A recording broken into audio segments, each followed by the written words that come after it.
ერთ მეტად კონტროვერსიულ თემაზე ვისაუბრებ. ეს არის სამი ქვეყნის მიერ საფრანგეთის, ბრიტანეთისა და კანადის მიერ პალესტინის სახელმწიფოდ აღიარება.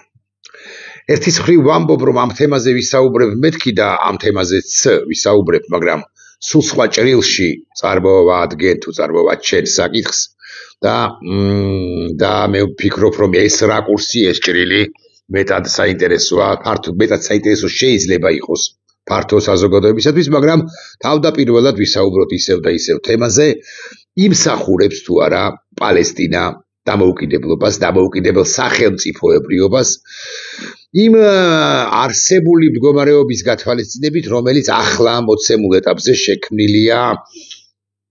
შექმნილია ზოგადად ახლო აღმოსავლეთში, შექმნილია ისრაელში, შექმნილია, ასე უნდა ვთქვა, პალესტინაში, შექმნილია ღაზას სექტორში, შექმნილია პალესტინაში.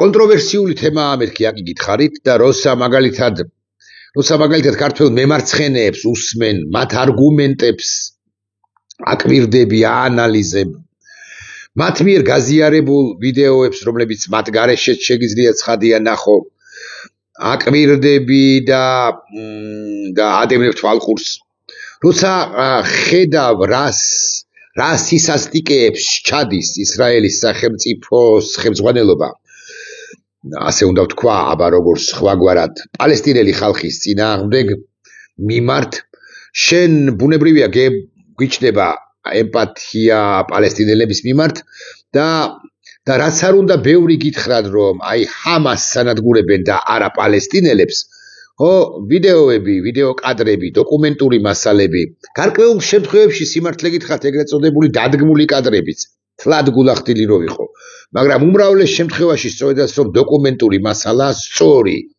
ავთენტური, ნამდვილი დოკუმენტური მასალა შენ გიბიძგებს ფიქრისაკენ, რომ პალესტინა როგორც სახელმწიფო უნდა იყოს აღიარებული, თუმცა პალესტინა როცა იქნება, ან თუ იქნება მთელი მსოფლიოს მიერ აღიარებული დამოუკიდებელ სახელმწიფოდ, ეს არამც არ დაასრულებს სისხლის ღვრას ამ რეგიონში ფართოდ და კონკრეტულად პალესტინაში, ან თუ გნებავთ ესე ვიტყვი ისრაელის პალესტინაში. სისხლის ღვრის გამაჩერებელი, დამასრულებელი ეს აღიარებები, როგორც ასეთი, არ იქნება. დიახ, კითხულობ ასე მაგალითად გიორგი მაისურაძის, სწორი კაცის, მართალი კაცის, მწოდნე კაცის სტატუსებს, არაჩვეულებრივ სტატუსებს და შენ რწმუნდები ბჭყალებში თუ ბჭყალებოდ, რომ პალესტინა დამოუკიდებელი სახელმწიფო უნდა იყოს და ისრაელი, რომელიც ეროვნული სახელმწიფოა, ხაზგასმით ვამბობ, ანუ ის ერთის მხრივ არის დემოკრატია დეკლარირებულად, მაგრამ მეორეს მხრივ დაფუძნებული არის მხოლოდ ებრაელერზე. მიუხედავად იმისა, რომ ასე მაგალითად იერუსალიმში გასაკვირველია ცხოვრობენ არა ებრაელებიც და საკმაო რაოდენობით, მათი უფლებები მთლად ებრაელერთან გათანაბრებული უფლებები არ არის, მათ არ აქვს ზუსტად ისეთივე, იდენტურად ისეთივე უფლებები, ეს არ არის მაინც დემოკრატია, კი ამბობს, რომ დემოკრატია ვარო, მაგრამ არ არის მთლად დასავლური დემოკრატია, არ არის სეკულარული სახელმწიფო. ისრაელი არის ებრაელებისთვის. ეს არის დეკლარირებული 60-იანი წლებიდან და ბოლო პერიოდში განსაკუთრებით. და ახლა ხან რას ნიშნავს, მაგრამ მე-20 საუკუნის 40-იან წლებში შექმნილი სახელმწიფოა ეს უძველესი სახელმწიფო, ესეც ფაქტია. არა რატო ვთქვი, სიმართლე გითხრათ, არ ვიცი, არა აქვს ამას მნიშვნელობა. მესამე მხრივ ჰამასი რომ ფარად იყენებს პალესტინას და პალესტინელებს და მათ შორის ბავშვებს, ჰამასი რომელმაც მოაწყო 7 ოქტომბერი, ესეც ფაქტია. ჰამასი რომელმაც სხვებთან ერთად, პირველ ყოვლისა ცხადია ირანთან ერთად, ჰეზბოლასთან ერთად და სხვებთან ერთადაც დასახული ჰქონდა მიზნად და არ უარუყია ეს, რომ ისრაელის სახელმწიფო როგორც ასეთი უნდა გაუქმდეს. ამიტომ ემოციური თვალსაზრისითაც და პრაგმატული თვალსაზრისითაც კი ერთის მხრივ იმსახურებს პალესტინა დამოუკიდებლობას, თუმცა სისხლის ღვრას მაღალი ალბათობით ეს არ გააჩერებს და შეიძლება გააორმაგოს, გაასამმაგოს კიდეც ისრაელის შეტევები, ისრაელის აგრესია ბჭყალების გარეშე პალესტინის და პალესტინელების მიმართ და არა მხოლოდ ჰამასის მიმართ ხას უსვამ, არამედ სწორედაც რომ უდანაშაულო მოქალაქეების, უდანაშაულო საზოგადოების მიმართ არ გააჩერებს, მაგრამ იმსახურებს ერთია და მეორე მხრივ თუ ვისაუბრებთ იმაზე, რომ ჰამასია გასანადგურებელი და ჰამასი გასანადგურებელია, იქნება დასჯობდესო პალესტინის დამოუკიდებლობაზე უარის თქმა, ახლა პალესტინის დამოუკიდებლობის არაღიარება, მოცემულ ეტაპზე სულ მინიმუმ, მერე აღმოფხრა საერთო მსოფლიო ძალისხმევით ჰამასის პრობლემებისა, ჰამასისა და ტერორიზმის პრობლემისა და მერე უკვე ნორმალურ ორდინალურ წყდარ ვითარებაში მსჯელობა ბრვალ მაგიდასთან მსოფლიო თანამეგობრობის მიერ ის პალესტინის დამოუკიდებლობაზე ეკუთვნის თუ არა პალესტინას. მაგრამ ესეც არ გამოდის, მსოფლიო არ არის ერთის მხრივ უცოდველი, მეორეს მხრივ აბსოლუტურად სამართლიანი, არც არასოდეს ყოფილა და ვერც ვერასოდეს იქნება. ამიტომ რაღაცაზე უპირატესია და თუ ბრიტანელებისთვის, ფრანგებისათვის და კანადელებისათვის უპირატესია მოცემულ ეტაპზე პალესტინის დამოუკიდებლობა, ამერიკელებისთვის ასე მაგალითად პალესტინის დამოუკიდებლობა მეორე ხარისხოვანია. ჰამასი ხან ოფიციალურად და ხან არაოფიციალურად მართავს პალესტინას და ღაზას. ევროკავშირს ჰამასი ამასთან აქვს თუ ყავს ტერორისტულ ორგანიზაციად ყავს გამოცხადებული და პირდაპირ პოლიტიკური ურთიერთობა მასთან აკრძალულია. ჰამასი ყველა საშუალებით, მათ შორის მასობრივი მკვლელობებით, ცდილობს ისრაელის განადგურებას, ისრაელის სახელმწიფო არ უნდა არსებობდეს ჰამასის როგორც ტერორისტული ორგანიზაციის და არა მხოლოდ მისი წარმოდგენით და ცდილობს ისრაელის განადგურებას და პალესტინის სახელმწიფოს აღიარებას. ჰამასისათვის პალესტინის სახელმწიფოს აღიარება მნიშვნელოვანია და სხვათა მიერ პალესტინის სახელმწიფოს აღიარებას ჰამასო საქმეა, მათ შორის კარნისა, კანადის ლიდერს გულისხმობ, სტარმერისა, რომელიც მას უმასპინძლა პრეზიდენტ ტრამპს რამდენიმე დღის წინ და ასევე მაკრონის მიერ, ანუ უკანასკნელიდან დავიწყოთ, საფრანგეთის, ბრიტანეთისა და კანადის მიერ. თუმცა ეს მithume리 წარმოუდგენელია მას შემდეგ, როდესაც ჩვენ ვაანალიზებთ რა მოაწყოს სწორედაც რომ ჰამასმა და არა პალესტინამ, მაგრამ აქ იგითხარით გაბეჭდა ცოტა რთული ამეთქი და კონტროვერსიული თემა. ამაზე უფრო ღრმად საუბარიც რასაკვირველია, ამაზე უფრო არგუმენტირებულად საუბარიც შეიძლება რასაკვირველია, მაგრამ მე აქ იგითხარით რომ სხვა რაკურსით გავამახვილებ ყურადღებას არა იმდენად იმ საკითხზე, 7 ოქტომბერზე მათ შორის ეკუთვნის თუ არა დამოუკიდებლობა პალესტინას, ანტისემიტიზმზე და სიონიზმზე, ძალიან საინტერესო თემა არა შესწავლილი ჩვენ საზოგადოებაში, ჩვენს სინამდვილეში, არამედ გავამახვილებ ყურადღებას რაშუაში ახლა და თეატრულუკიანზე. ბენიამინ ნეთანიახუ უნდა ვახსენო თეატრულუკიანის კონტექსტში. ბენიამინ ნეთანიახუს მმართველობის 7 ოქტომბრის დროსაც და 7 ოქტომბრის შემდეგაც იცით თქვენ რომ სწორედ ნეთანიახუა მმართველი ისრაელისა. ბენიამინ ნეთანიახუს არასხვის, არამედ ბენიამინ ნეთანიახუს დროს ასე აქტუალური გახდა პალესტინის აღიარება. რატომ? იმიტომ რომ ბენიამინ ნეთანიახუს პერსონა ნონ გრატას და ჰააგის ტრიბუნალის მიერ ბრალ დადებულს, რომელიც ევროპაში არის ძალმოსილი, იცით თქვენ რომ ბენიამინ ნეთანიახუს ედავებიან სწორედაც რომ ისრაელის მხრიდან პალესტინელი ხალხის გენოციდს და კვლავ ვიმეორებ, გარკვეულზე მეტ შემთხვევაში არც თუ უსაფუძვლოდ ეს ხაზგასმით უნდა ვთქვათ. მაგრამ თეატრულუკიანი რაშიაშიაო თქვენი ბევრი თქვენგანი ვითქვის და სამართლიანი შენიშვნაა.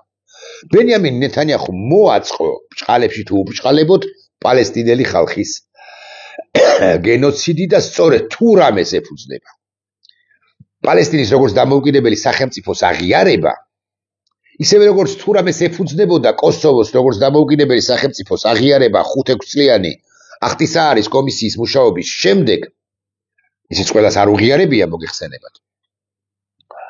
ეფუძნება სწორედაც რომ გენოციდს როგორც ასეც. დიახ, ბრიტანეთი მიიჩნევს რომ ჰამასი კი არა, პალესტინელი ხალხი, ჰამასთან ერთად პალესტინელი ხალხის განადგურება დაიწყო ბენიამინ ნეთანიახუმ კონკრეტულად. ცხადია, ნეთანიახუ და საერთოდ ებრაელი ხალხი ისრაელის სახელმწიფო ამ გენოციდს როგორც ასეც უარყოფს. რასაკვირველია, არ ეთანხმება ბრიტანეთს, კანადასა თუ საფრანგეთს და ცალკეულ იმ სახელმწიფოებს, რომლებიც რიგში არიან, რომლებიც აპირებენ რომ აღიარონ პალესტინის სახელმწიფო. ეს ასეც უნდა იყოს, მაგრამ სტარმერს თუ მაკრონს ამ განაცხადებას უკვე ვეღარავინ შეაცვლებინებს.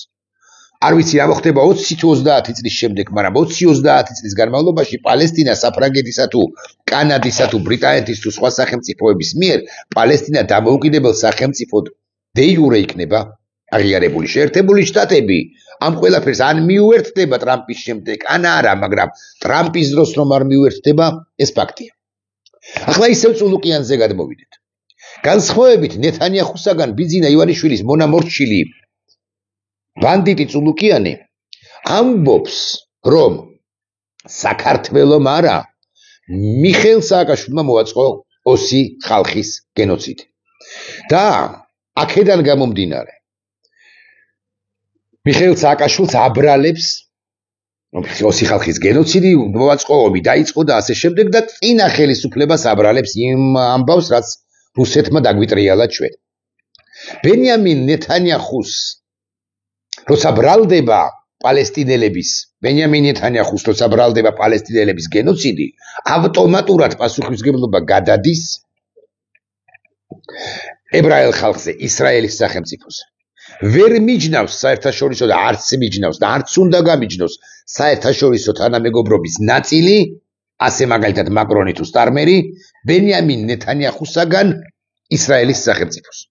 როდესაც აღიარებენ პალესტინას, ისინი განსჯიან და დასჯიან ისრაელს, რომლის დღევანდელმა ლიდერმაც არა გუშინდელმა ან ზეგინდელმა, არამედ დღევანდელმა ლიდერმა მოაწყო გენოციდი პალესტინელი ხალხისა.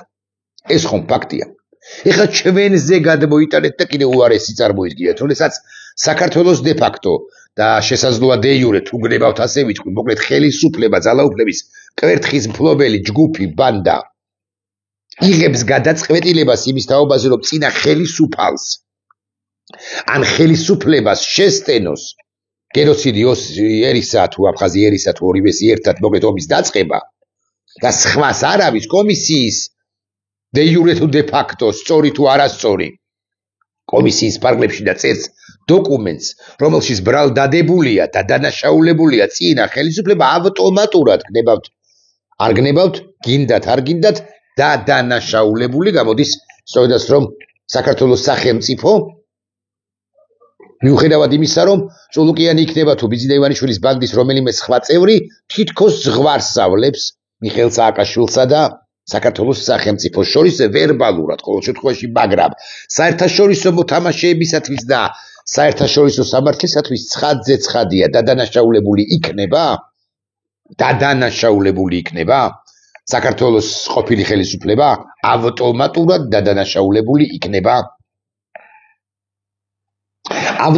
დადანაშაულებული იქნება საქართველოს სახელმწიფო.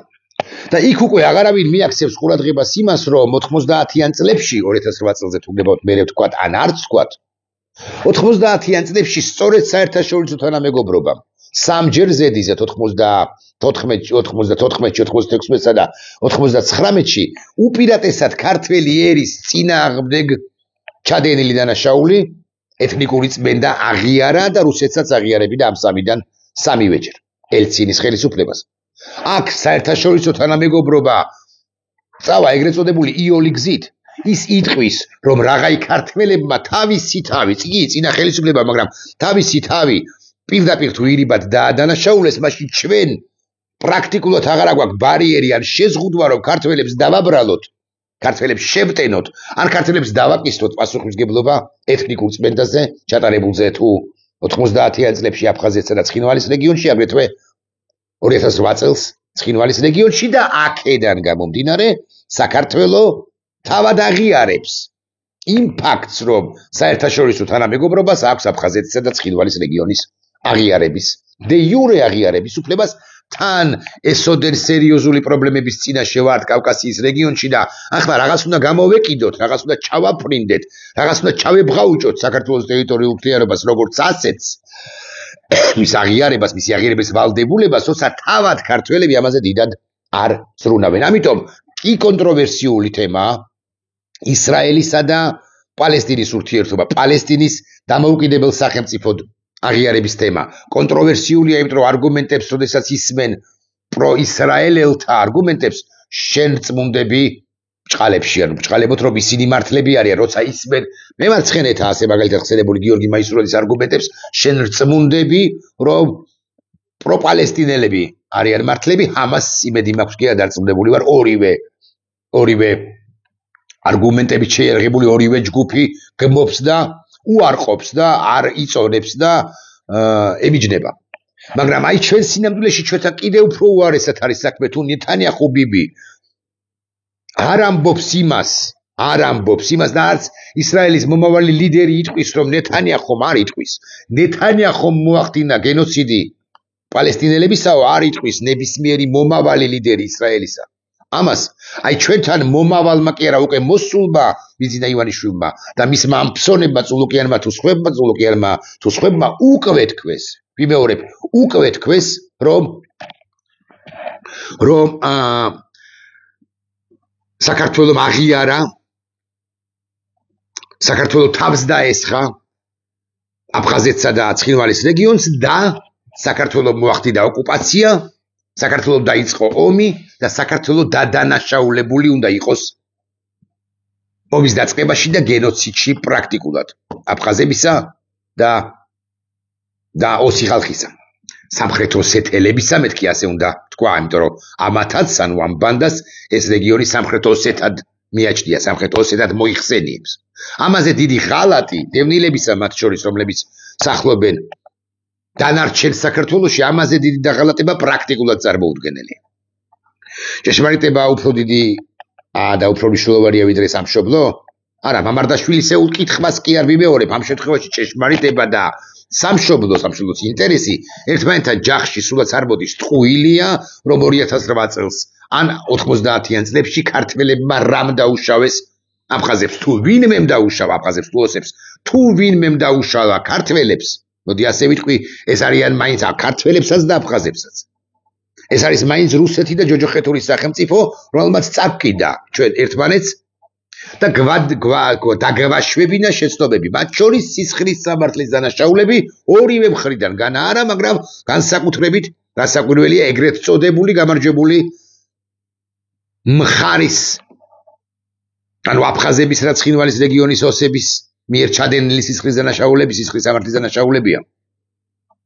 და ამას აპარაკობს, ამის დოკუმენტური დასაბუთება არსებობს. და თუ ვინმე ქართველს აქვს ჩადენილი დანაშაული, საერთაშორისო ტრიბუნალის წინაშე რასაკვირველია ქართველიც უნდა წარსდგეს, მაგრამ არა ისე, რომ ზოგადად დავადანაშაულოთ. ერი აფხაზებს ჩვენ არ ვადანაშაულებთ, ჩვენ ვადანაშაულებთ რუსულ სახელმწიფოს წესით და წულუკიანის თუ უფრო ზუსტი რომ იყო ბიზინა ივანიშვილის ქმედება განაპირობებს იურიდიული საფუძვლის ნოყიერი ნიადაგის შექმნას საიმისოდ, რომ საერთაშორისო თანამეგობრობამ